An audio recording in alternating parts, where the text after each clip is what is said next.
সমর্থক শব্দ পার্ট 14 হস্ত।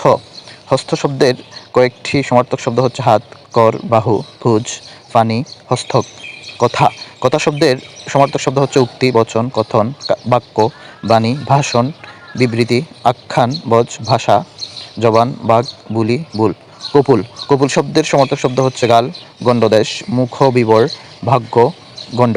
গৃহ বা ঘর এর সমার্থক শব্দ হচ্ছে ঘর, ধাম, আবাস, আলয়, নিলয়, নিকেতন, ভবন, সদন, বাড়ি, বাটি, নিবাস, আগার, কক্ষ, বাসস্থান, আশ্রয়, ধাম, বাড়ি, ঘর, বাটিকা।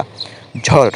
ঝড় বা বৃষ্টি এর সমার্থক শব্দ হচ্ছে ঘূর্ণিবায়ু, ঝঞ্ঝা, ঝটিকা, বাত্য, প্রবল বায়ু, প্রভঞ্জন, তুফান, ঝঞ্ঝাবায়ু বা ঝঞ্ঝাবায়ু, ঝড়ি।